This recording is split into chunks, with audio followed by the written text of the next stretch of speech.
Stephanie, thanks for joining me today. I'm looking forward to our conversation about how technology can enable transformation in mining. Thanks so much for having me, Teo. I'm excited to talk about my favorite sector with you here today.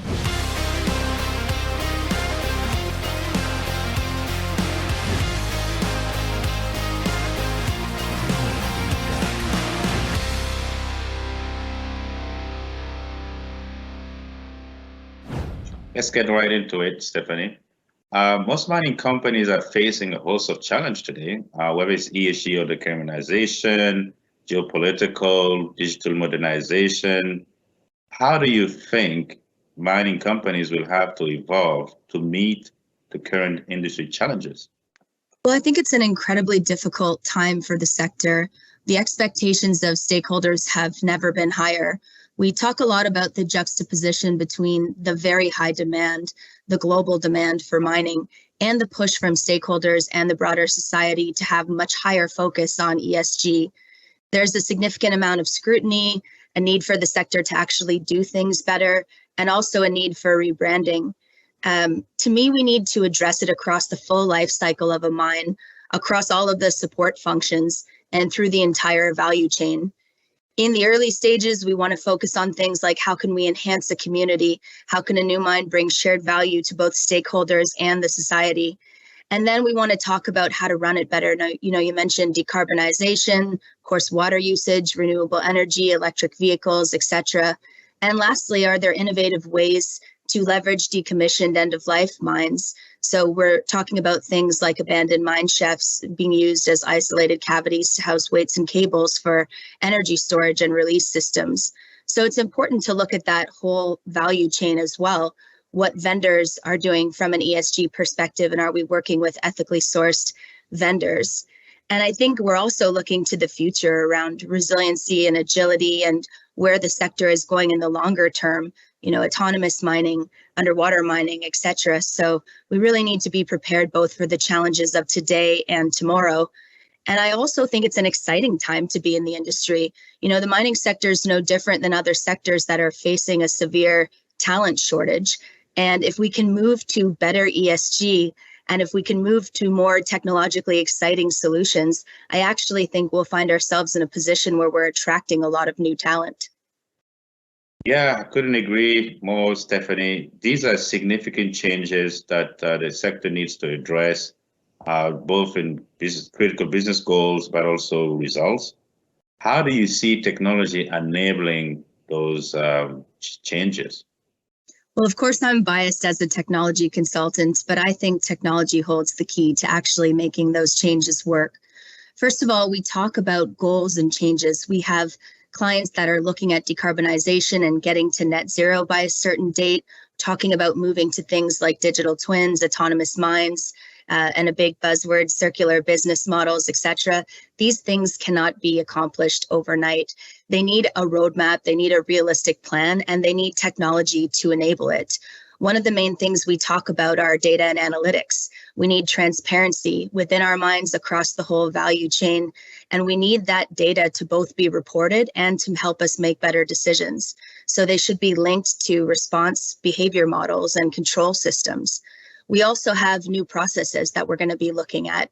Things like, as we move to a circular business model, waste management and what that's going to look like. Those processes get enabled by technology, and it's a big force in helping process change take place. It's also the foundation for growth. If you want to get to things that are more innovative and more exciting, you need the basic technology and the reliable data in place to get to those exciting solutions. So that's very good insight. Why do companies focus on mining excellence? Why do they need SAP?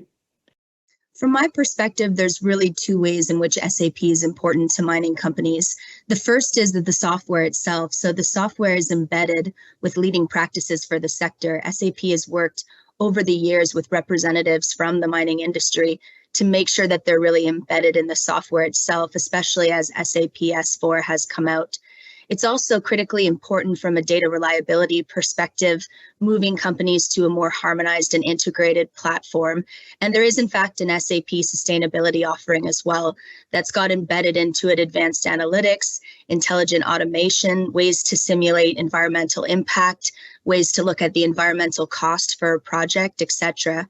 And over and above the ESG component, SAP can bring a lot of value to mining companies more broadly. So we talk with our clients a lot about preventative and predictive maintenance and how that helps with asset reliability and reduce the amount of downtime they experience. We talk about how SAP can really help reduce spend in the procurement area and generally bring a lot of efficiencies to the finance space and help us with accounts payable and period end closes, etc. So it really is a robust software. And then the second thing is, of course, the program itself. So the program itself doesn't just have to be an SAP technology project. And in fact, we would advise you that it doesn't look like that. We want to look at these things as broader SAP-enabled business transformations. And so a lot of our clients want to include things like data improvement, looking again at their capabilities, roles, responsibilities, operating models, their processes, and actually their culture as well. So culture is a big topic in the mining industry. How do we make sure that we have a growth mindset? How do we embrace emerging technologies and innovation? And then we want to talk a lot about how SAP solutions can support all of those things. And so when we look at an SAP program, we're never just talking with SAP folks. We're making sure that we leverage our EY Mining Center of Excellence and really get the top leaders in the industry to give us insights into where the industry is going and how we can make sure that we're future-proofing these solutions. And we also talk to our culture experts and our data experts and our emerging technology experts to bring it all together into a robust program that's really going to drive value for the business. That's very interesting, Stephanie. There's a generation of us that actually had bad experience with SAP. And it's no secret that many past SAP programs were deemed overly complex, costly, and negatively disruptive to operations and businesses. What do you think has changed to make them better today? So there's been a lot of advancements in these kinds of programs over the years. Those of us who do this for a living have been taking all of the lessons learned and making sure that we set these programs up for success moving forward. One of the keys to doing that is really right-sizing the program. So we have these lofty goals and this exciting roadmap that we need to enable, but we have to take a look at the organizational capabilities of our clients as well. How fast can they move? What other business priorities do they have? How can we make a roadmap and a plan that's realistic and can actually be executed? That's critically important.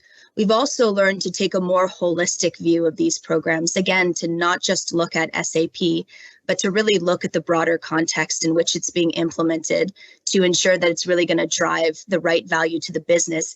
It's a business program and it's a people program. It's not actually a technology program. The technology just enables it. And the last thing I would say is we have a lot of clients that are making the really smart decision to do significant preparatory work now to really understand what they do want to change, what they don't want to change, how fast they can go, how it's going to help them get to their goals eventually, and then make a really good plan moving forward, a roadmap that brings predictability and accuracy so people understand what resources are going to be required when from their organization, what benefits and changes will come to the organization at different points in time, and what costs will be incurred throughout the program. And once you have that level of predictability, people can really thrive in their roles and help the program achieve its outcome. That's wonderful, Stephanie, and I'm sure our clients will appreciate all the insights you brought up today. Thank you very much. Thanks so much for having me, Teo. I'm always happy to talk about mining with you.